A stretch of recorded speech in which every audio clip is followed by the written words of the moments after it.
Today is Thursday, November 21st, 2024, and it is 5:30 p.m. Let the record show that all council members are present. At this time, we are going to have an invocation by Councilwoman Steele and a pledge by Councilman Green. Our dear Heavenly Father, we thank you for this absolutely gorgeous day you have given us here towards the end of November. As we come upon the Thanksgiving holiday, let us truly be thankful for the things that are truly important to us, and to not forget to reach out to those who are less fortunate, and maybe we can give them something to be thankful for. Thank you for our military, our first responders, all of those that put their lives on the line every day so that we can enjoy these freedoms that we have here tonight as we make these decisions.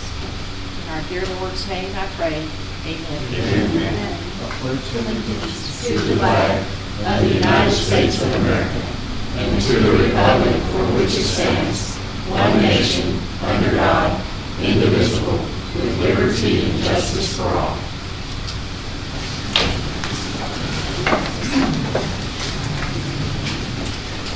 At this time, is there any public comments? Please state your Door name. here. Okay. Hello, I'm Lori Evans. No, all of you. And I'm just here. I could have called some of you, but I thought I'm just going to go ahead and come and talk. We didn't know until yesterday we saw the paper about the RV, about the $500.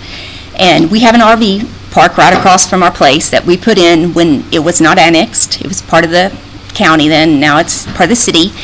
And $500 a spot would be $26,000 I owe the city. And I don't know what justifies that. To me, that's insane. It's like a forced partnership, terrible partnership, that somebody gets to piggyback off our backs. I don't get that when it costs a lot of money for us to put in all the electrical. I mean, it's like almost $200,000 to do it correctly. And then just for the city just to take, I don't understand that. So I was just going to voice that. And then I was looking at like Trey Park, my husband mentioned that.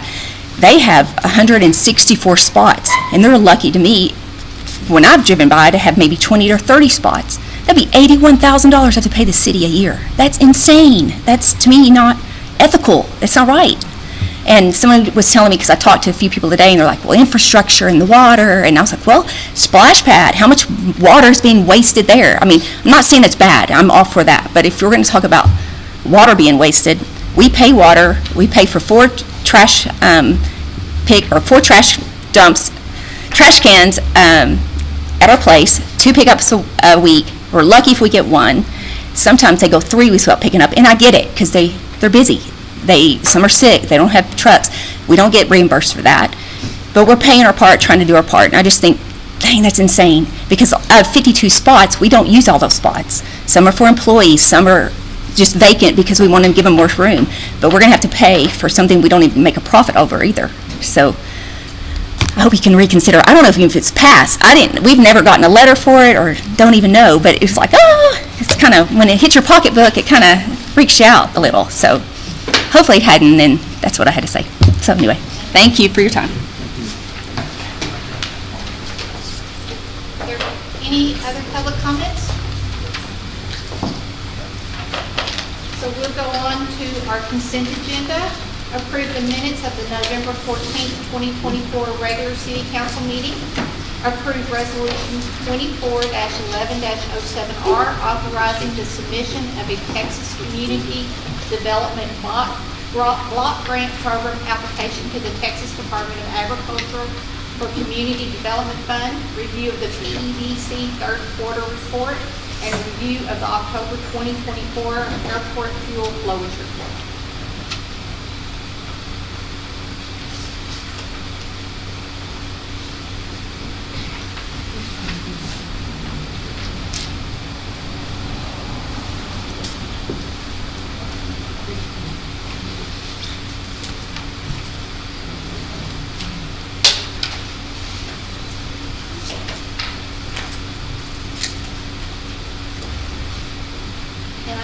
What exactly entails the Texas Community Development Block Grant?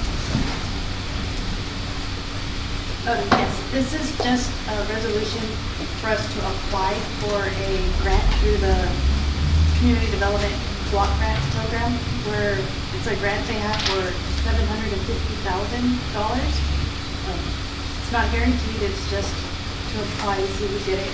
It'll be to service our low to moderate income areas, and we can ask for things such as conduit for fiber optic cables, sidewalk, lighting improvements, and street reconstruction. And in this resolution, we're also, when we apply, we're going to commit $112,000 towards the grant, and that can be done with monetary or with in-kind services.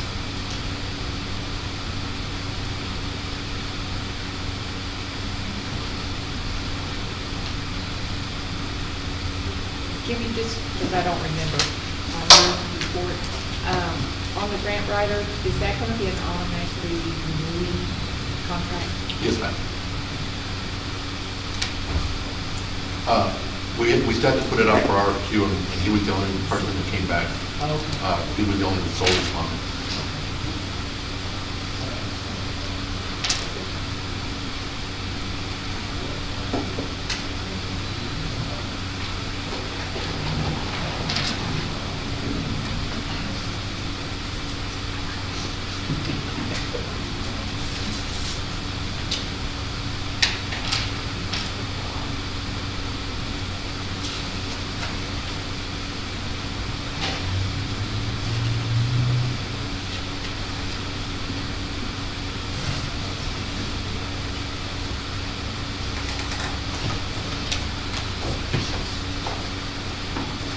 And Jenny, how many people did you have apply for your grant, like for the facade improvements or the business grants? 8 for fiscal year. And Charles already has the draft, Mr. Lynn already has the draft of the final report that has to be submitted before 12/31, but it outlines all the details there. Was that how many you could give out, or could you have given out more? No, the board was willing to extend the amount, but we ended up having to deny some, and then we're already working on this year's.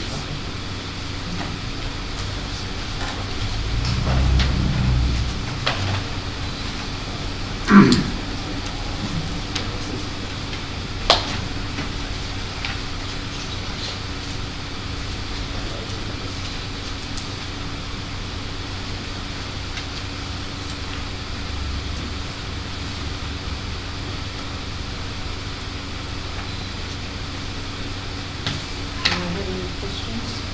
I just want to say your goals look good, Jimmy. We appreciate it very much.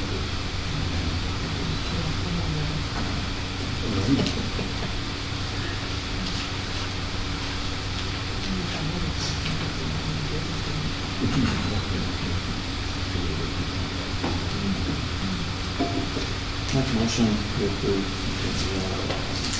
agenda items.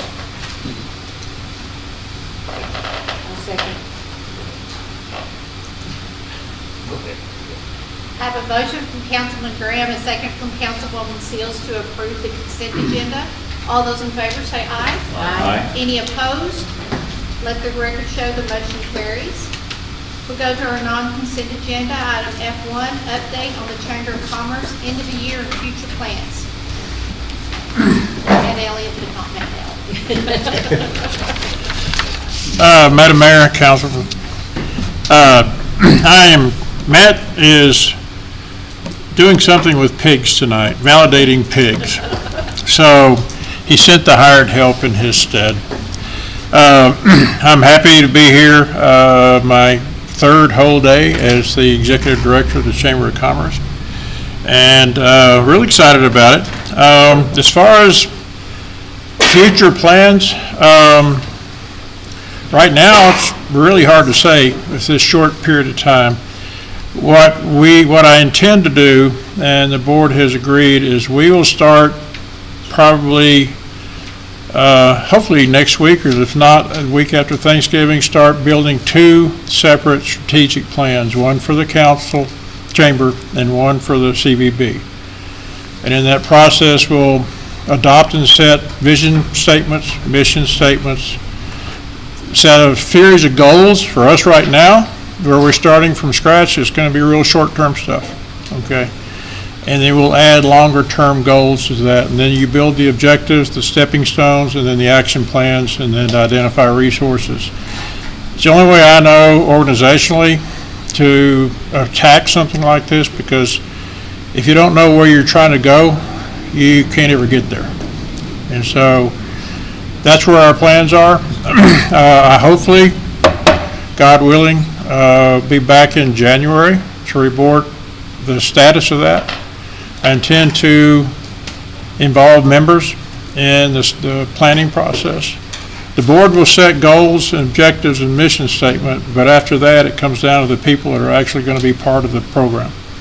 And so it'll be ongoing, and I've done a lot of strategic plans in my career for both my own companies and in a consulting basis. And I did one in Nashville, Tennessee that had 150 people sitting in a room to do it. And that was a little chaotic, but you can make it work.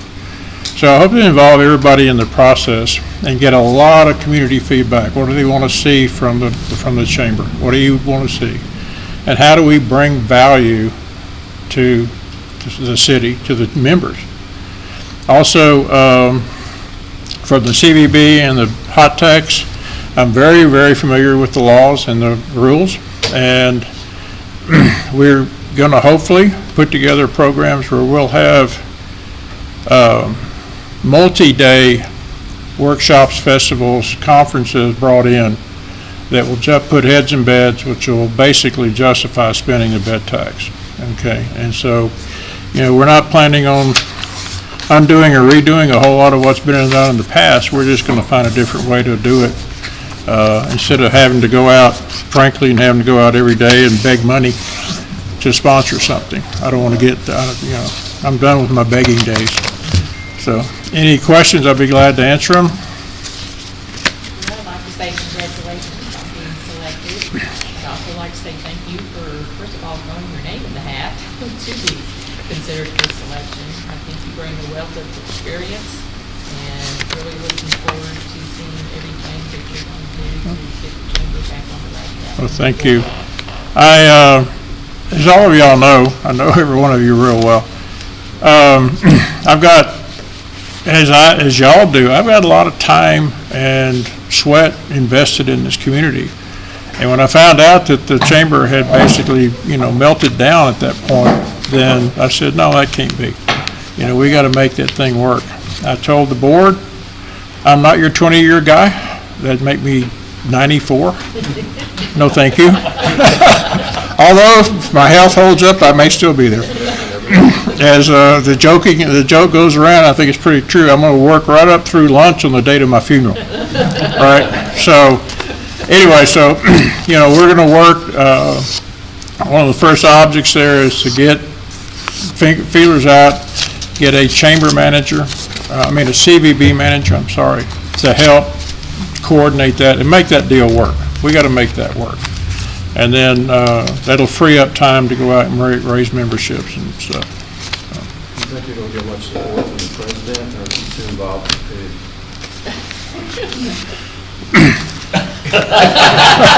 Well, Matt, we'll get support across the board, and I have a lot of people I'm talking to about joining our board. We've talked about, and it's not final, we've talked about 13 members on the board, and kind of split between hospitality industry and other businesses in town. Because the hospitality industry who should have the say on how we spend hot tax money. And then the rest of the businesses, we want a real diverse group. I could go out right now with a handful of phone calls and fill up the board with a bunch of old gray hairs like me, but they're all tired and sitting at home. And so, we'll build the board the next few weeks. We're going to be out hammering the doors and bringing in memberships in order to fund the chamber. And so hopefully we're successful with that, but we have to bring value. So part of what I'm doing right now is going, how do I bring value? How do you offer value to a business? How do I go to Randy and say, how do I offer you value as a chamber member? And I'm going to ask a lot of chamber members, how do I bring you value? Okay. Because if you just say, just join the chamber, you'll be fine, you know, nobody's buying that anymore. So, it'll be fun. I don't think you'll have any problem if someone comes in and says, "You have any accountants or CPAs in town, would you recommend a business member?" And you know, that's where it starts. I mean, that's part of getting back That's the to biggest, your business. one of the membership. biggest parts of the, especially the chamber, is we have to be a business advocate, a loud, vocal business advocate, so you'll see us again, see me again, but also create that network so that somebody here from Dallas, Texas needs to a certain type of service, their go-to needs to be the chamber. Who do you have here that does X? We go, here's the 3 companies, here's the website, here's the phone numbers, right? That's what we should be doing as a chamber. That's value to the membership. And that's on our plan, but we have to redo our website. There's a whole lot of little pieces of eating this elephant. It's going to take a while, but we'll get there. Realistically, about how many years you think you would put in this? The goals that you set, very attractive, and hopefully you'll accomplish them all. Yeah, we're going to set, in the process of doing the strategic plans for both entities, and of course, they're interlinked. We're going to have shorter-term goals, 3 months, 6 months, 9 months, 12 months. And then we'll have longer-term goals that more fit into what you would say your vision statement. You know, the vision statement is basically what do we see the chamber and the CVB being? Who are they 5 years from now? What are they doing? You know, what are the successes, et cetera? I guess the question was, and you probably answered it, how many years are you willing to commit? You just said 5 years, so give me 4. Yeah, I mean, I'm honest, I'm 74 years old, but, and my health ain't the greatest in the world, but thanks to God and our hospital system and doctors, I get up every morning, I'm fine. I work out every day, I've lost 30 pounds, so I'm feeling better than I have in a long time. So, 4 or 5 years, and if we can get there in 3, and I decided I want to go home, then I'll go home. But I'm not going to abandon ship, unless I fall over dead. But then y'all can get mad at me at the funeral. You'll be there back then. Yeah, you can do ugly stuff at the funeral. But anyway, so I'm committed to it. And like I said, as much time as all of us have invested in this town, we can't let that go by. So, I have my commitment, and I'll be training somebody underneath me to take my place and to take more and more responsibility. So. Because I think one of the problems or issues with businesses, and y'all will identify those, I assume, that getting qualified employees to come in and do the jobs. Like, we had HTO people were coming in from the school. They didn't know how many quarts were in a gallon. They didn't know how to make change. But I think the school's making a lot of strides in getting the vocation stuff. Yeah, the schools. Maybe I'll partner with them, and maybe I'll come up with. The school in OC, that's one of my pet peeves, as y'all are probably aware. And one reason I taught school for 6 years is I kept screaming at Superintendent Haley to put vocations back in high school, and he said, "Shut up and go do it." But one item that I've got in my head, and these are just ideas, don't hold me to it, people, but is to bring back what we talked about, and I think we did a little bit of it, but work with OC and others to bring back customer service training for employees. I mean, that'd be the #1 goal, because our young people don't have that sort of background or training, and you go to the stores and you get, and so, that's the sort of stuff that we're talking about us doing. And any other ideas y'all have? Email me, execdir@visitpecos.com, execdir, or call me. Huh? Mr. Keese, I've known you from our days at PBTISD, and congratulations. Thank you. To you in this new position, and I know if you can get a group of 15 to 30 rowdy high school kids focused to do their work like you did and get them in the right direction. I know you're going to do good things with the chamber, so congratulations. Well, thank you, thank you. Wish you well. It may be condolences, but I'll take congratulations right now. No, you did. I good don't, things in thank the you. classroom, No, I'm real excited. I'm honestly real excited. It's a challenge. It fits in my wheelhouse. It's what I do best. And so I'm looking forward to it. And anything, like I say, folks, anything you come up with, an idea, you hear of an idea across something, that would be pretty good for our chamber. Send it to us, okay? I'm not the end-all, be-all, neither of our staff is the end-all, be-all, or board. There's a lot of ideas that have already come to me. I went, oh, that's really good. So feedback, or what was that movie with that little robot? Input. Input, need input. Yeah, please, input. Is that it? Thank you very much for inviting me, and hopefully in a few weeks I'll have a whole lot more to give. Thank you. Thank you. Okay, we'll go on to item F2, discuss, consider entering into a subsurface easement agreement with VTX Energy Operating LLC for property located on the south one quarter of Section 5, Block C6, PSL Survey, Reeves County, Texas, Parker Johnson. So, VTX is looking to get an easement from the city. They're doing some subsurface drilling, and part of it is going to go underneath our section that we own. They have made an offer.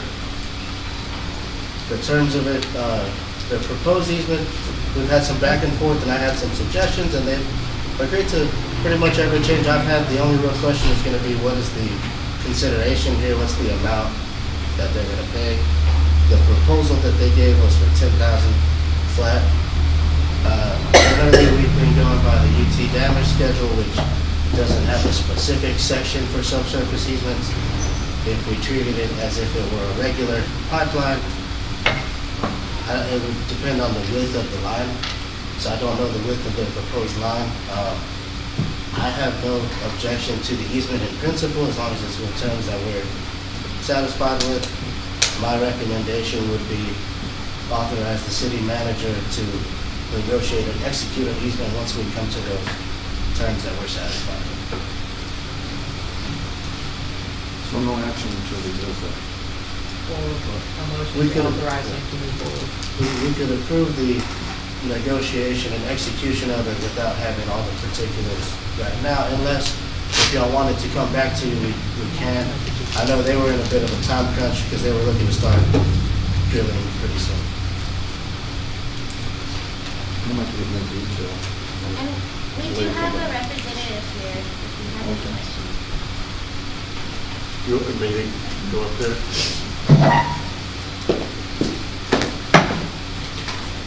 My name's Joe Fitzgerald, and I'm a landman for VTX. We're in Midland. And Mr. Parker described it perfectly.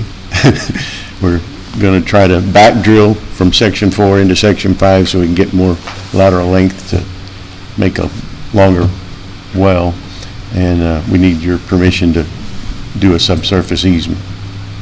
We already have Chevron gave us a permission from the operator's side, but we have to have the surface owner's side. How soon are you planning on doing this? We have a rig that's gonna move,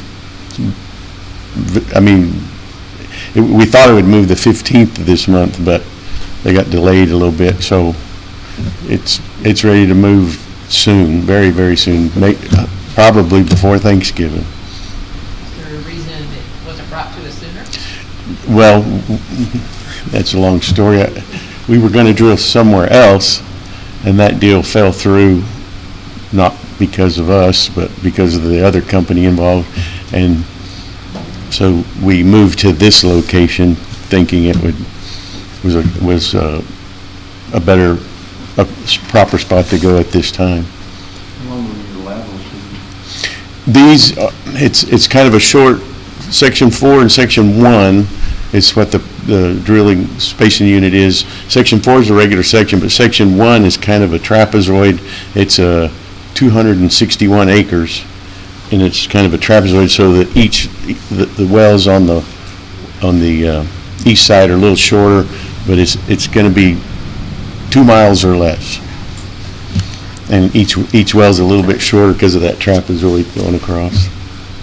The portion underneath our property is fairly a small portion of the entire operation.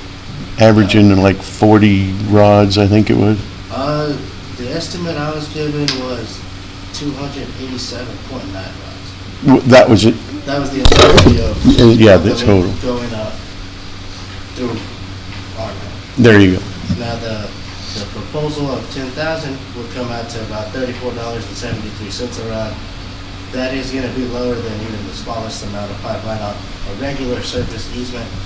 The difference being this doesn't alter, affect, or impede our surface at all. It doesn't. They don't touch our surface. They're just going underneath us. And then they're going back out, so they're not touching our minerals either. Yeah. So consideration is entirely up to council. If council wants to dictate an amount, or it can leave that to the city manager to negotiate. It's at your discretion. Do you know how long or how wide the line is going to be? It's the size of the drill pipe, and then the casing, probably a 7.5-inch casing through there. So if it was 6 to 12 inches, it'd be 100 a rod on the ET schedule, which would come out to about $28,790. So a little bit off the offer, but granted, that's for typical pipelines, not necessarily specifically for subsurface. So there's wiggle room, but whatever the council wants to do.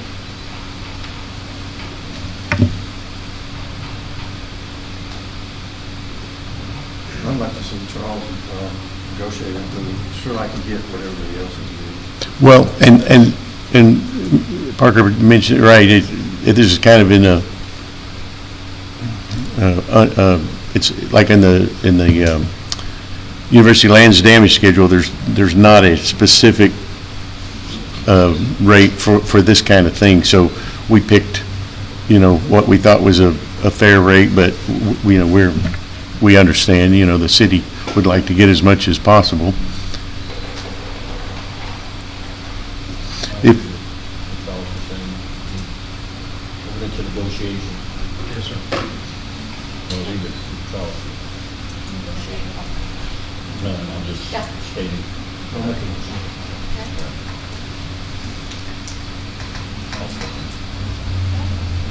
Do we have a motion from Councilman Graham, a second from Councilman Arona, to let city manager negotiate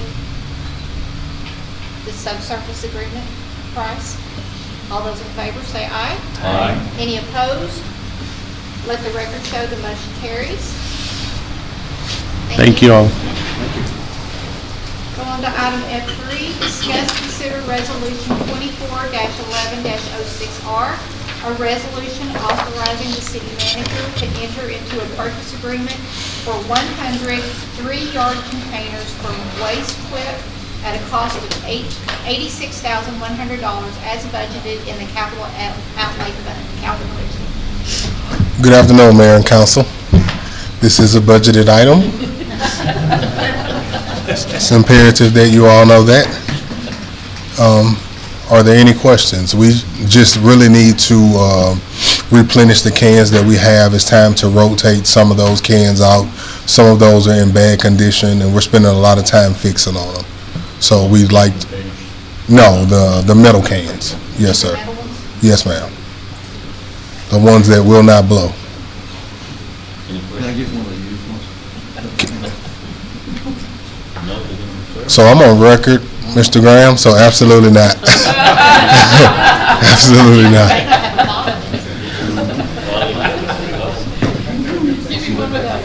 That's right, that's right. May I make a motion we approve after we presented by Mr. Ridley? Have a motion from Councilman Arona, a second from Councilwoman Trujillo to approve resolution 24-11-06R as presented. All those in favor say aye. Aye. Any opposed? Let the record show the motion carries. I just have one question. Yes, ma'am. Cost break at 100? Probably not. But I mean, I know the more you buy in bulk, the better we get. When you, It seems like that's how we kind of buy them, Yeah. of 100, so I was Yeah. just wondering, is there a price break there? so absolutely, there is a price break when you buy in bulk. Yes, ma'am. Thank you. Thank you. Item F4, discuss, consider ordinance 24-11-01, and ordinance amending chapter 60 utilities, mandating connections to the municipal water system in compliance with USDA requirements, second reading. Heather Ramirez. Mayor and council, this is the second reading. This is a ordinance that would be mandating anybody within 200 feet of our main line to connect to our system. And of course, this is a requirement from the USDA for our grant for the 23-mile transmission line that the city's working on. And if you have any questions. Have you had any calls on this from anybody? No, I not that I'm aware of. I haven't had any. I don't know if any of the staff has. I'll make the motion to approve ordinance number 24-11-01, second reading as presented. I'll second. I have a motion from Councilwoman Seals, a second from Councilman Saldana to approve ordinance 24-11-01 as presented. All those in favor say aye. Aye. Any opposed? Let the record show the motion carries. Thank you. Item F5, presentation of the Pecos Police Department 2024 stats and operational report. Lisa Tarango. Mayor, Council, Lisa Tarango, Chief of Police. Before we actually get started on the presentation, first I'm going to submit the 2023 PREA numbers, which is a report that we have to do for our Criminal Justice Center. PREA meaning Prison Rape Elimination Act. In other words, there's no sexual assaults happening in our jail by staff or by inmates, and it's numbers that we have to produce to the feds every year. So with that, it's kind of like the racial profiling report you see yearly. This is just numbers that will come out of the jail. We have had reports, but none of it has been stuff that happened in our agency. It would have happened in a facility somewhere else or a country somewhere else where we're not able to either investigate or prosecute those. We have done referrals back to other agencies where the allegations have come from. But out of 796 bookends, we've had 0 complaints against our staff and or each other as far as the inmates go. So that one will just need your approval. It's very similar to the racial profiling report. The next is going to be a presentation that I think the council needed to see as far as the past 12 months at the police department. A lot of stuff that we've been dealing with, the police department, the jail, as well as dispatch and animal control. I know in the end of last budget, the beginning of this one, we talked about new patrol units that we have ordered. We have already got 5 delivered to the outfitter, 2 more are on the way, and then after the first of the year, we'll get the last 7 delivered. That'll put us in a really good spot, I think, for not having units for 3 or 4 years. It's taken a really long time to get there. With that, you can see this is just a concept design. We haven't said, yes, that's the graphics we're going to go with. There's a lot of back and forth between, yes, I like it, no, I don't like it. So we have different people who are putting in their designs to see what we like. So What color are they? they're solid black, and then the design will be silver. They ain't go purple like everything else. So we don't want clown cars, you know, so a purple police car, just, I don't think that would work with the officers. Is that what it is? Maybe we could put purple interior or something, but not on the outside. Instead of red and blue lights, but purple. Yes, yes. So there is a study about black patrol units, and that's why you'll see a majority across the nation have gone to black or black and white patrol units. It's a visual thing, if you will. People will say, I've seen a lot of police cars today, and they did a study with the white ones as opposed to the black ones many years back in Los Angeles PD, and that's where it started with black units. So we just kind of fell suit. We eliminated some of the cost to our unit because they did used to be black and white. To have a white door put on, or that white part, was an extra couple $1,000s. So we're like, let's just do solid black and we'll do silver graphics. That way you'll still get the visual part of what we're looking for. So the rebranding is in full process. We just haven't finalized it yet.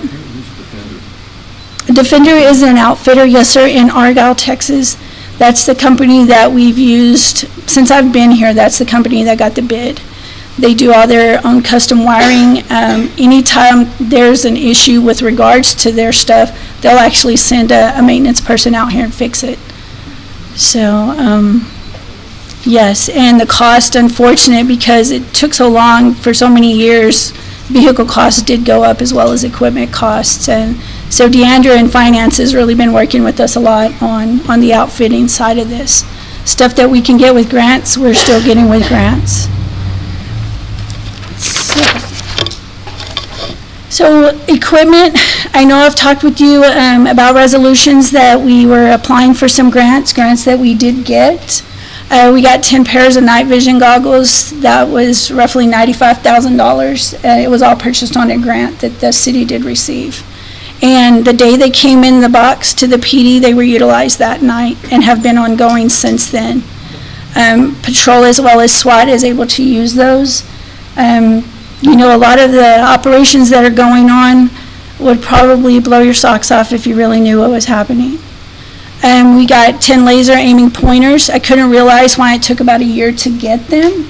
So these are the top things that the military is using. So obviously they were being sent to Ukraine as well. So we were kind of bottom on the list to get them. And so they were manufactured in July. We got them August 1st, and they have been put into use already as well. And I may get Sergeant Alvarez to kind of explain what they do, but it is an attachment to their rifle for accurate shooting and the ability to do it in the dark if they have to. So, I don't know, Des, if you want to give a little explanation on those. Sorry to put you on the spot. So these laser aiming pointers are called PEC-15s. They utilize a red visible laser and a infrared laser. The infrared laser is used in conjunction with the night vision, which allows us to essentially point and shoot without having the need to aim down the sights like you would with a normal rifle or with a normal red dot sight. There is a learning curve when you use a night vision goggle set and you're trying to aim. Normally it's up close to your face. With a night vision goggles, you're putting it further out in front of your face, and there's a learning curve to align the sights of your night vision with your red dot system. This helps eliminate it. It also allows officers to paint the target or to allow an officer to know what you're looking at from a distance. It's extremely effective for our night operations. You won't know that we're there until we're essentially on top of you, which increases our safety as well as the citizen's safety and the safety of whoever we're apprehending. What's the distance of the night vision goggles that you receive effectively? So for when I've used it, I can see from my point of view 3 to 4 blocks down, clear. It's no magnification, but it's as if you're looking in daylight, just with a white gray tint. About 50 yards? No, you're looking anywhere from 80 to 250 yards that you can see clearly.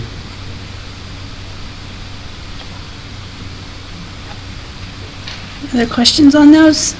So also on grants this year, we've got 2 license plate readers. We were waiting for the new vehicle because one of them is going to go onto the new vehicle, and one is going to be a stationary one that we can move wherever we choose to put it. Again, waiting for the new unit to attach that. The license plate readers are extremely effective. I know that there's already some throughout the city limits as well as the county, and they've been utilized many times already. We've added more less than lethal options to the agency. With that, some of it's been bought with grant funds, some of it is stuff that we budgeted. We have added a mental health wellness app that's in design right now. It's almost ready for deployment to the officers. Mental health that's specific for law enforcement, not just, say, an average person. There's a special kind that you need for first responders or law enforcement, and that's what this app is going to do. Not only is it, say, a TCO requirement that we have some sort of mental health and physical wellness approach, if you will, but we are getting ahead of that curve because it's going to come where it's going to be mandated. We do have a certified drone pilot. We still use our drones. The process of ordering the vehicles, you can only imagine what the process was on that, so I can't say enough about that. We've hired 3 new patrol officers. We retired 1 patrol sergeant, and we're pending a promotion of a sergeant. Right now, we're fixing to do those interviews. So again, that'll move a sergeant up, leave another patrol spot open. We've recruited, we've done what we can to still try to get people. It's not as easy as just walking down the street and hiring a person for this position. So with that being said, our patrol overtime this year was mainly due to staff shortages. And not just staff shortages on patrol, staff shortages in the jail, staff shortages in dispatch.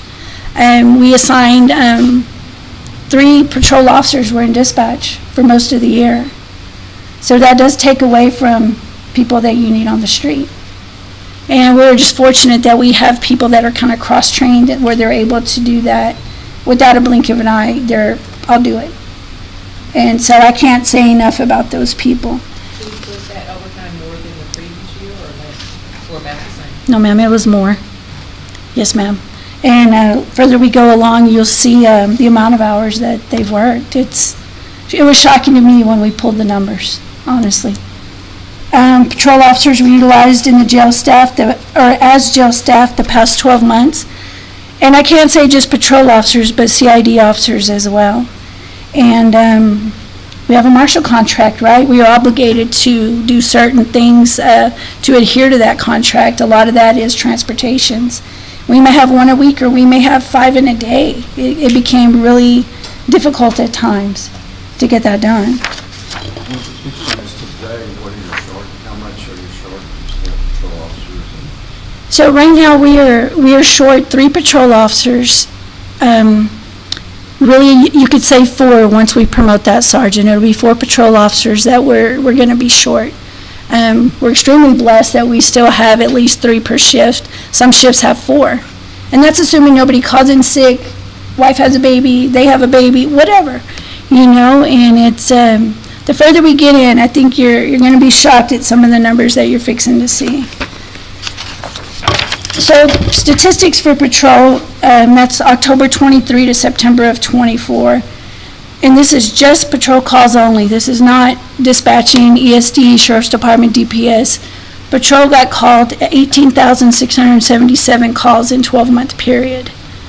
Roughly that's every 30 minutes the same officer is up for a call again, assuming they finished the call that they were already on.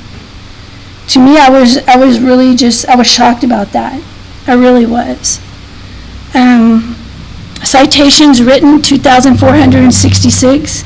It is a little bit different than last year, considering we've had 3 patrol officers off the shift and 1 retire. So that's 4 that were short.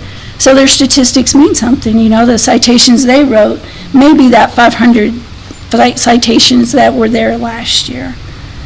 Arrest, 376 arrests in a 12-month period. And if you really put the numbers to it, that's 1 a day, every day. Incident reports written, because not all these calls are you going to have to sit and write a report. A lot of them you have to write not just 1 report, but a whole lot of supplements. Unfortunately, the past 12 months we've had 2 murders. With that, we've had a lot of shootings and stabbings that probably should have been murders, but people have survived.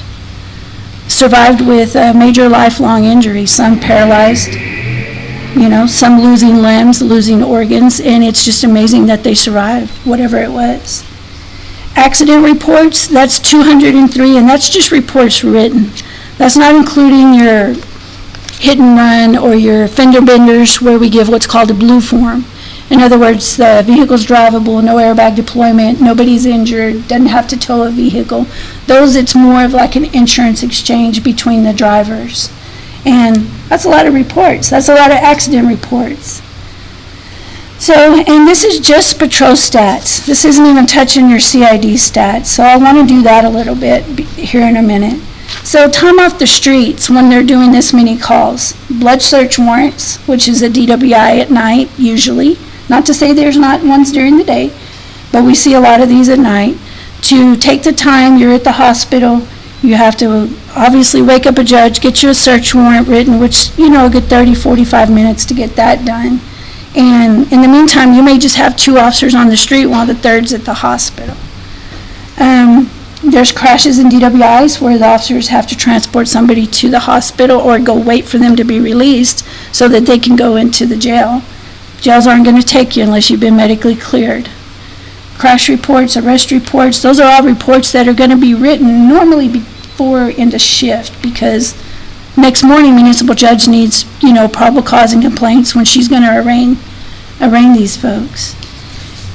Also during that time, there's a week that we spent beginning first of the school year where we worked outside the schools for a whole week. I'm sure you all saw the Facebook threats that were coming along, and it's a little much for the school district police to be able to do that because they're not allowed to leave the campuses, right? And so I had 2 officers at every post, if you will, at every school. That's your CID, your patrol. The entire department was out working that thing. We thought it was maybe just for a couple of days. It ended up for a week because those threats continued. It was on the news. DPS CID did work that. So those are other things aside from our own calls that we were doing. We've had different trials this year. We had one that got 35 years. We had one that just pled to do 50 years. And so those are big things. It's time in court. Officers off the street waiting their point to testify. We do sex offender registration. Those are ones just in the city limits. We roughly have 40 sex offenders. Some are quarterly, meaning every 3 months they're supposed to come in and register. If they don't, we also do that, right? We go look, find, are you at your job? Are you at your house? Or do they need to get a warrant for you? We've been very successful at both, making sure they're where they're at and also arresting the ones that are not following the sex offender requirements. We don't publish a whole lot of stuff in the media. I know we've talked about that before. There's a lot of reasons for that. First off, you don't want to kind of taint your jury pool. Secondly, there's victims in these crimes, and by putting stuff out in the news, you continue to re-victimize them continuously. And so I'm very careful of what we do post in the media. I offer, success on stuff, but at the same time, I'm empathetic to how that's going to affect some people. So we do what's legally required on media releases, right? They get the option to know what's going on as far as its public record. And we go exactly by what the AG tells us to do on those public records. We do operations with DPS and CID, the Rangers, and CID DPS. Some you hear about, some you don't. It's a lot of collaborative effort with them, lots of really great prosecution that we've had. And I take a lot of pride in knowing that the Rangers seek out our officers, our investigators specific. They will contact me and say, can we fly your officer to New Mexico? Because we need him to interview somebody on a murder that's not our murder. But I have a very fluent Spanish-speaking, great interrogator. They want him. They want him. We have a new ranger currently, and his advice or his request from his lieutenant and sergeant was, go to the Pecos PD, go wherever they go and learn what they know. And I'm glad to say the past couple of rangers have done that and have moved on because their careers flourish, because they just want to learn. They don't want to take over your case, but they want to learn what you know or what your agency knows. Of course, when they do their operations with DPS CID, there's weeks and sometimes months of undercover and planning that they do. Sometimes it's shocking to me. Sometimes I'm on a need-to-know basis because they'll let me know when I need to know what they're doing. Other than that, I just know they're working and I see what's happening in the backside of things. So the Criminal Justice Center, at times I say that one's going to be the death of me, but it's not. Last year, June of 23, we started an on-site PREA audit. I thought, great, 3 days and I'm going to be done with this bad boy. No, that goes on for months. They go through your policies, your procedures, and it was almost at a handicap moment where I had to learn PREA really fast in June. By the time we were done, we showed excellence in 3 areas, and we are the only jail in this area that the Marshal Service uses that has got that PREA audit done. So thank the Lord it's only done every 3 years. We don't have to do this every year. I'm glad to say I did finally get a jail administrator. It took a while. It took about a year. Shortages in the jail staff has led to the use of CID patrol for transports. We do transports Midland, Alpine, and here in Pecos. Along with that is the Midland Cell Block, Midland Airlift. Things I had never experienced was a Midland Airlift. Who knew that really existed, right? You're going to load up a bunch of inmates on a plane. It happens quite often. We do it at least 3 or 4 times a month. So with that, you've got to have staff. If we have more than 12 inmates, you got to take 2 vans, which means you need 4 people to go. Everybody armed, everybody going. So recruiting new staff, it was a great obstacle. It was a huge obstacle. I'll say Erica did a bang-up job while she was here. Lori's just kind of picked up and kept on going, but I know we have interviewed, and I'm not going to even guess, but I'm going to say between 50 and 75 people. Not everybody can pass a background. Not everybody can pass a psychological or a drug test. And do we want to lower our standards, or do we want to keep moving forward with our, expectations? Medical issues have caused our facility to lose experienced staff. Some temporarily, 1 recently permanent, and actually 2 permanent. And it's medical issues happen, and there's nothing I can do to change that, unfortunate. It's a big loss to the agency. We lost staff due to the oil field. And you all know when the Migrant Children's Facility got here, we lost staff to that too. They paid really well, just no benefits. But they're closed now. They did not come back. And not yet, right? So we're making some progress there too.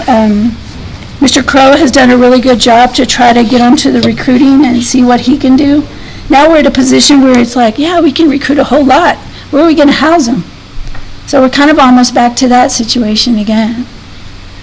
The number of offenders booked into CJC was 796.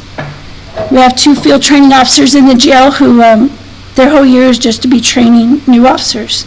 Some stay, some don't. Hired a new one recently as a nurse. It was there maybe 2 weeks, and that was it. That was it. Onboarding the new staff, very lengthy process due to the lack of resources out here. To find a psychiatrist to do psychologicals is not that easy. The ones in the Midland-Odessa area, they're doing it for the Midland-Odessa area too. So everybody just kind of lines up, and you hope in the next 30 days you can get a psychological. We've developed a resource in El Paso. She's been really great to help us. And recently, possibly another one in San Angelo, which is almost the same drive like to El Paso, so as far as distance goes. Do they come out, or do you do it online? No, sir, you have to go to their location. Yes, sir. Again, it's TCO requirements on these psychologicals, and now if it's a failed psychological, there's an obligation to us to report that even to TCO. The licensing agency is getting stricter and stricter, which I agree with it 100%. Onboarding costs for new staff, you can only imagine the cost of doing the background. We'll start with that. With CID, who's working murders, sexual assaults, rapes, and I need them to do backgrounds. So I've really overwhelmed a whole lot of people doing a whole lot of things. So we got more people trained to do the background investigations, and everybody wears about 10 different hats where we're at. The physical, psychological uniform, and all the duty gear, by the time we're done, it's roughly $4,000 to $5,000 to onboard a person with the city. It's a lot. So we want to make sure they're going to stay. Communications, so that one's been really tricky this year. But I have some amazing people that have really stepped in and kind of taken that bull by the horn, because we're not going to see it fail. In fact, we're going to see it flourish. So staff shortages at times became an issue with scheduling, loss of employees due to the other entities recruiting them, like when they're on maternity leave. So by the time they come back with us, they give us 2 weeks' notice and they're gone to the new agency. Pay was an obvious difference. Yes, the council has changed that with time, but I think when we change it, the next entity changes it right back. So it's still going to be something we're dealing with. We lost employees due to medical issues as well, some maternity, some lack of child care. Even though the city did implement child care, it's not helped everybody, but the ones, as far as with babies, I think it has. A lot of family issues, people moving, changing work locations. we've had to terminate some that were very much veteran officers within the agency. Misuse of a department equipment on one, still under indictment. Failure to uphold the strict standards of our conduct, failed drug test. So we've utilized patrol officers in those capacity as well. We have actually got fully staffed as of tomorrow in communication. So since late June, early July, we've been able to hire 7 new communication officers. The last one takes a psychological tomorrow. So I'm really happy about that. That is a lot. And we have an associate trainer within our agency, and if you're familiar with dispatch in any way, those kind of trainings are hard to find. So we had somebody trained to be an associate trainer who can completely train across the board. So about a month ago, she trained 4 of the new communication officers. They all passed the test that they needed to and are ready to take a state exam. So that's coming up. We've sent them to training with the Planning Commission.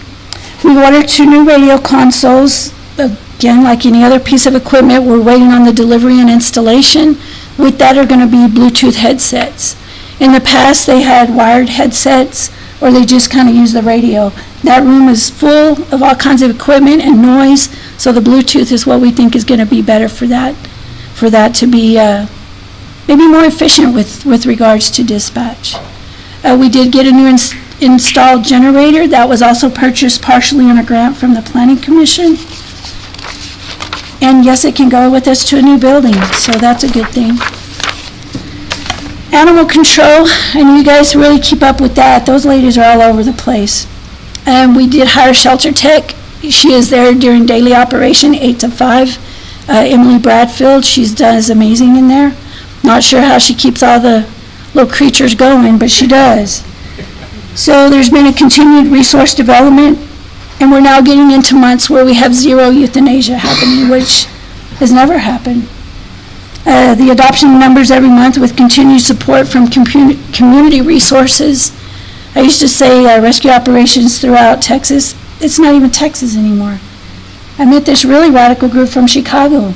Said, can we visit your shelter? By the time they left, they took 11 dogs with them. It was great. It was great, yeah. So Christy's doing good to get those animals vetted. We have a lot of those rescue operations that send over the medications and or shots and still get a lot of donations. She recently did a program for a $1,000 grant. By the time she was done, they decided to give her $5,000. She's going to go to a grant-funded training that's completely grant-funded as well. It'll be in California. Not only are they paying for the flight, the tuition, the meals, the hotel, everything, just to get her there. So that's become a really, just a flourishing program. I know a lot of times we say, what else can we do? Let's hire more animal control. I don't have more space to put animals. We have no more. You know, and I'll brag on Christy a little. She went to see the state band thing recently. So she just hauled some animals with her to the shelter in Austin. You know, she utilizes her own self to do these certain things. We're still looking for an additional animal control officer, one that's going to work the streets. There's a lot of volunteers. I think municipal judge has been really good to send over some volunteers that need community service, but hey, it's a way to pay out what they owe, right? And according to animal control, they said some of them still come back even after they're done, so they're still volunteering with the program. They not only do the fostering, they walk the dogs, they help even do transports.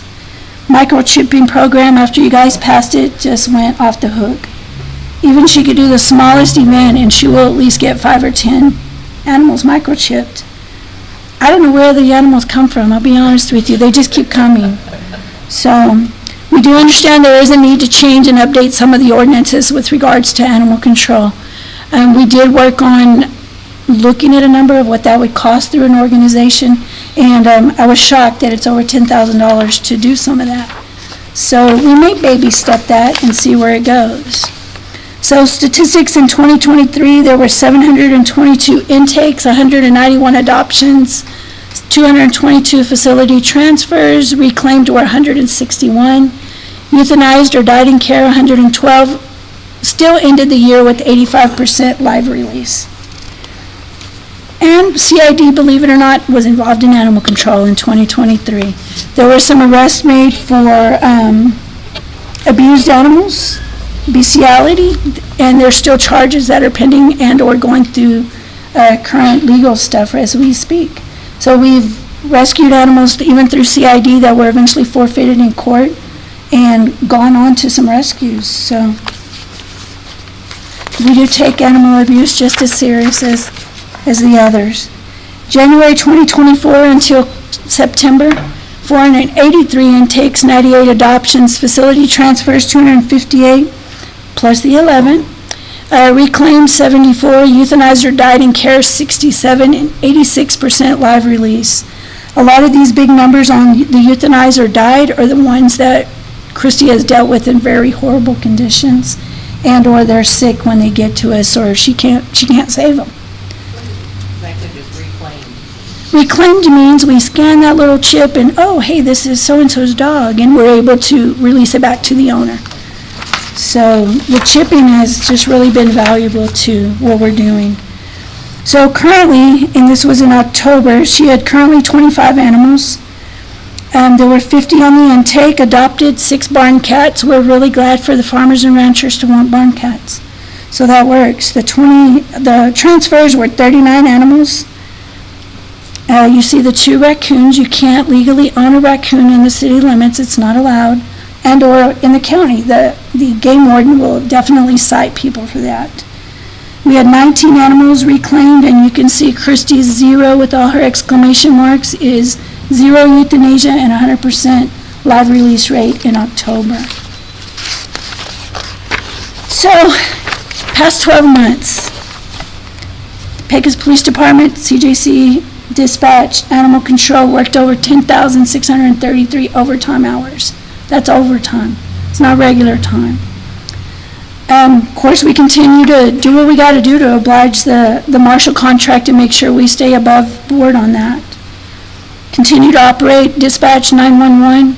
Even with the shortages we faced, we were able to overcome any issues we had there. Animal control continues to operate at a recognized level now within not just Texas, but in the nation. So I'm very proud of them for doing that. So what I will say is, above all things, I have an extremely resilient department. Animal control may not be your duty, but they sure don't mind going out and doing it, even if it's not theirs. All the divisions have maintained a positive morale, upholding the mission of our agency. We now have an ability, like any other, to have cross-trained staff that have become, just instrumental in the operation of the facility. Employees continue to be proactive with the agency. As you can see, we do a trunk or treat, where we won again, and National Night Out, which was an amazing success this year. I think the city did an amazing job with it.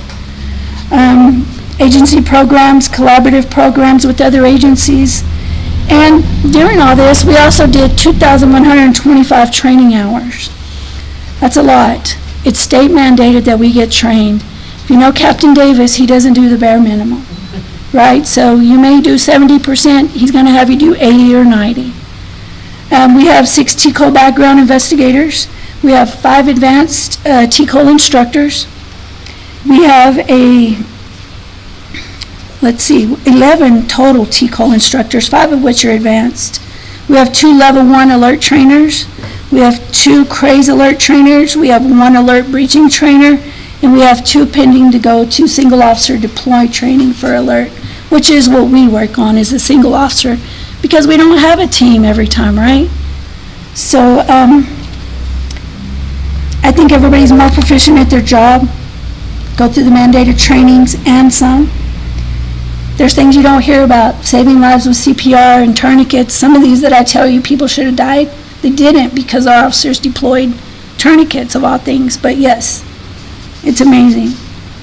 They're willing to take on extra jobs, extra assignments. They have an interest in what's happening in the agency. You don't often see patrol or CID in council meetings, but they're interested and they want to know where we're going with this. Some of that also, that past year we taught at the Citizens Police Academy, which is so much fun, and I think most of you have been through it. as well as we taught at the Odessa College Police Academy, which I'm glad to say we got one. We got one out of there. Actually, two, but the other one, he went on to Oilfield. But yeah, we got at least one officer through that. So anybody have questions for me, stat-wise, anything you want to know? Mr. Lino and I have had some very intense discussions over the next step of how to handle some of the city ordinance stuff. We're even open to maybe one day a week have an officer help code enforcement when somebody goes past their 30-day notice. Have a day where we go write those citations. I'm not opposed to it. So we're willing to open up that line of negotiation and see what would be best, to see what can be done. Because myself didn't know why code enforcement couldn't write their own citations. There is a reason. It's got to be a certified commission officer that can go do that. So that's all I have on that. Sorry to get a little lengthy. So you have any recruits ready to come to work? Any recruits ready to come to work? I don't even. Hired anybody? Any hired new ones? Not yet. You know, I know Lori and Mr. Crow are working to see if we can get patrol officers. I was invited to a graduation in Midland this week. I'm like, yeah, I'm going to go recruit. And they're like, they're already spoken for in our academy. So no luck. Now, they did offer spots in their academy, but I don't have that right now. I don't have. Is that what they told you? That's exactly what they told me. That they have been in the street for a little bit? They're not. So the academy with Permian Basin is normally geared towards Midland PD. I know they let some small outside agencies who are part of the COG in there, like Big Springs and ourselves. We have to send the person, but to say, I want to get one of those, they're already spoken for by the time they walk out of that graduation hall. You mentioned the animal shelter. Yes, sir. KNP has some grants that you can apply for July and August, but again, just got a 5,000 Oh, nice. for air conditioning, whatever, March station, so please apply. Definitely, we'll look at that. I'll give you a maybe. Okay, yes. Because I'm open to still applying for grants. Some days I want to pull my hair out with them because there's so many requirements. Between Charles and I and Syra, I think we get like 1 million emails, and we're trying to adhere to their deadlines and their dates, amongst other things, but yes. But these grants, and she hit me up last year that nobody from this station, that from the company, from Sanderson and Kermit, applies for any grants. So most of the grants are going to Central Texas, Dallas, Houston area. See, that's so unfortunate, so I'll definitely look at that. Yeah, so like I said, I'll give you a card and contact information. Yes, sir. Every year I do apply with the Permian Basin Regional Planning Commission, and I've been very fortunate, I think, since I got here to receive some of those grants. Last year I tried for everything. Unfortunate, I got shot down on a lot of things, but I still tried, you know, so it's, we're going to keep at it. All they can do is say no. That's right. That's right. The answer is always no until you ask. Yes, ma'am. Yes, ma'am. Sounds like you're doing an awesome. So, you know, we've been very fortunate. We've had some trips and falls. We've had some hiccups along the way, but, you know, hey, we're human too, and we just try to acknowledge it and move forward and figure out what we can do better next time on stuff. But I really try to look for additional grants as to not burden the council with asking for, hey, I need more money for this. I would rather try to seek it out on my own and see what we can do as far as the grant side goes. And my main thing is I can't brag enough on how resilient the staff is, because if it wasn't for them, we'd be in a heck of a bind on some of the stuff that we've dealt with as far as on staff shortages. So I was even shocked at the amount of overtime as far as the hour-wise. Yes, yes. And you know, it's, like I say, this doesn't even touch your CID numbers, your sexual assault exams, your forensic interviews, your middle of the night dealing with stuff at a hospital in another town, because we don't have that luxury to have all that in one place, a one-stop shop just yet. So, you know, Harmony Home is still here. They still do the interviews, but there's times in the middle of the night that these guys need it done right now. We can't wait, you know, and so they'll go open their doors in Odessa in the middle of the night if they have to. So that speaks volumes for Harmony Home as well. And I'm glad to say that the women's shelter is just almost there. So if you haven't met those staff members yet, I would really encourage you to. I'd like to commend all your staff for their commitment. I mean, they're everywhere around town. I know some people think the police are never there. Yes. But, there are only so many of them, and they can't be everywhere all at once. Yes, ma'am. But they are a lot of places, and, you just have to really appreciate their commitment. And their commitment shows in the number of overtime hours and their training hours. Yes, ma'am. And, I mean, that's like 444 24-hour days on that overtime. It's crazy. It's just, That's a lot. it's crazy. And some of these folks, and I'll speak CID, they've worked 24 hours and some. So I'll see them in the same clothes for a day and a half, and I'm like, what are you doing? And they're still working from the day before, or whatever it may be. And like I said, some of these major calls should have been more murders, but the people survived. And that's almost frightening as a community that that's happening, but it's been a lot. And I can't say enough about the staff that have stuck through it and kept going. Because you see this job, it's not just a job. Absolute passion, you gotta have it or they wouldn't do it. And I just thought you guys needed to see and know those numbers. So if you see a dip in numbers somewhere, I promise you'll see a rise somewhere else. If it's a dip in citation, you'll see a rise in arrests or otherwise. We are looking to put in electronic ticket writers. We already have those. IT Josh has been working like crazy to get that done. It's not on our end. We're waiting on the vendor to finish their implementation because they will also implement with municipal court. So you'll no longer see a citation that's about this big. It'll be a long strip of paper that prints out like you see other agencies. So it's a lot, but we're going to just keep moving forward with it. I also think it speaks highly of your staff that there are so many other agencies that request their help, and, like you said, to go places. Yes. Or just come down and train with the staff here. I mean, if they weren't that committed and talented and dedicated to their work, these other agencies would be sending their people there. That's correct. In one recent trial, we did get a new CID person qualified as an expert. So from this point forward, we have more than one expert now. Captain Davis is an expert in a lot of fields, and now Lieutenant Marcus himself is deemed an expert in the last trial that they had. So that, to me, that's a good feather in his hat going forward, and it also speaks volumes of the training that they've had. All the CID officers have gone through fingerprint as well as advanced fingerprint training. I have some that are certified with different organizations as advanced and or getting to the subject matter expert point. And so a lot of agencies will come to us to, can you help process a crime scene? Can you help interview a person? Whatever it may be. And it may not be our case. But how do you say no to that? Like, no, I can't send them. No, right? We're all here for the greater good. And there's a lot of evil in the world, and we deal with a whole lot of it ourselves. So we share resources where we can. So, any questions? Mr. Graham, any questions? I see you looking at numbers. They tell a lot.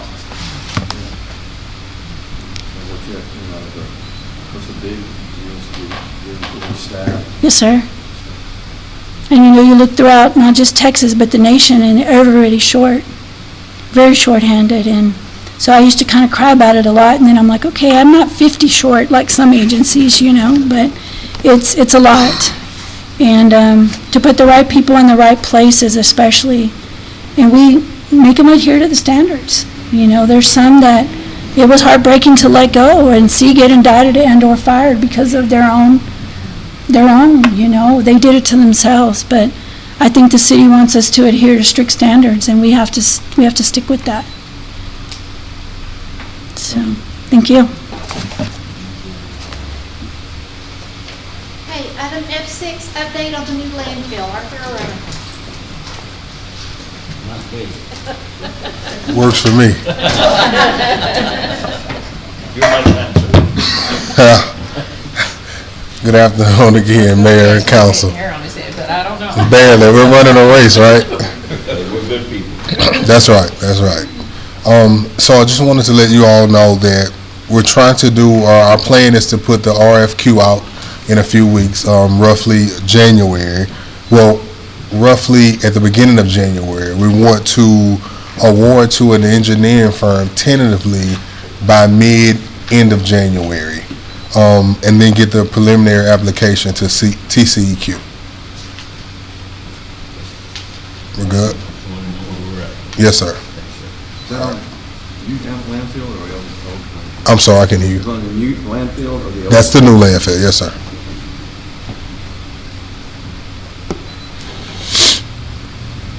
Anybody else? All right, thank you all. Item F7, discuss the possibility of adding a pickleball court to Maxi Park. Arthur? Yeah, just one of the us old folks has something to do with this, not strain us or kill us. And then I keep reading the statistics for older people. Or end up with playing surgery. that game is a little high, but nonetheless, I'd like to see if we could add something else with the quality of life and something at the park to extra to do. And I'm going to keep it real short. Charles Leno, City Manager. That's it. No. The answer is no. Short and sweet. We're going to, and I say short and sweet because I'll start coughing right now. So that's why I want to keep it that way. It is something that we'll take into consideration. We're working with the county right now on that, on the redesign piece of it. And it's something we can have Curtis take into account when he's designing it and put it in there and see if we can fit it in there. I know that Cyclone's looking at it too.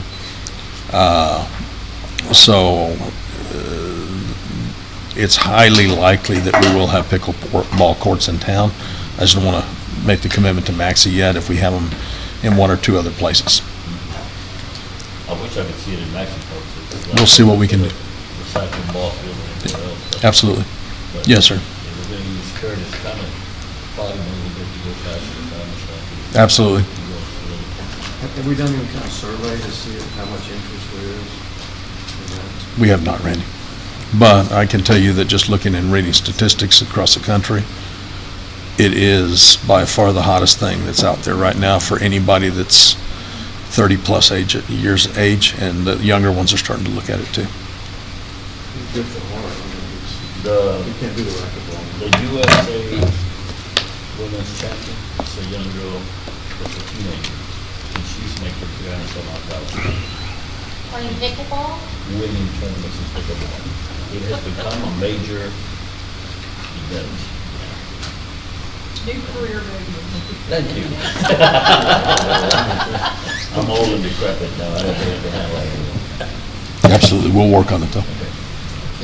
But that brings up a good point, if we wanted to look at something, what would be more priority, a swimming pool, local general swimming pool, or pickleball, or what's the best use of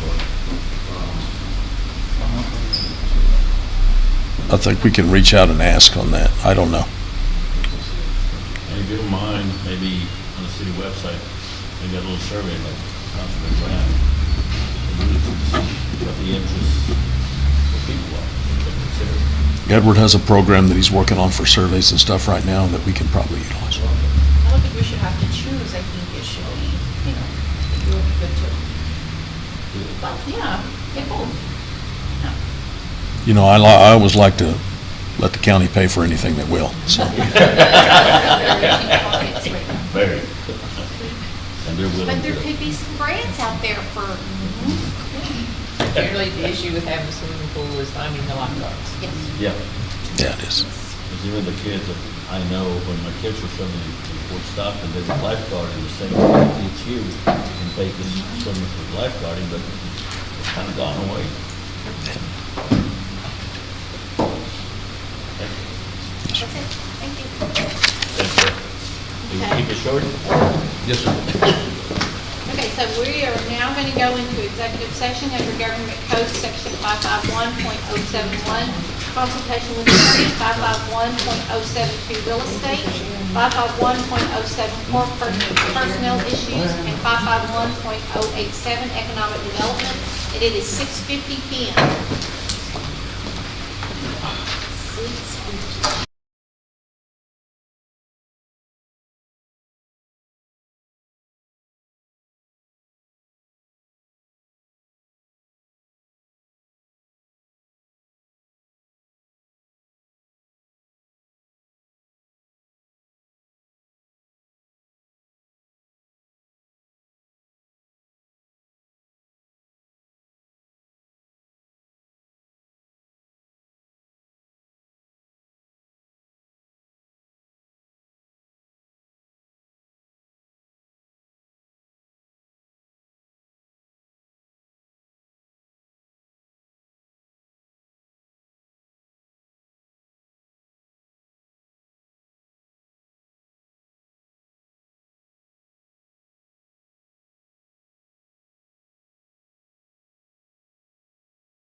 there anything from executive session that needs to be brought to council? Mayor, I'd like to make a motion authorizing the city attorney to move forward with legal action in reference to the breach of contract regarding the residential revolving loan fund. I'll second. We have a motion from Councilwoman Seals, a second from Councilwoman Trujillo to authorize the city attorney to file legal action on breach of contract. All those in favor say aye. Aye. Any opposed? Let the record show the motion carries. Anything else from executive session? Okay, items to discuss on the next city council. I'd like to discuss the possibility of an event center and to bring back the RV ordinance for discussion. Should it be a discuss to consider, or we're just I gonna? don't know. Can y'all discuss It will with be me? on the master fee schedule, so it'll be a discuss consider. And if we want to amend that, we can do that as a resolution, Just in case. just in case. Anything else for the next meeting? Okay, it is 7:26 and I adjourn this meeting. Thank you, Mayor.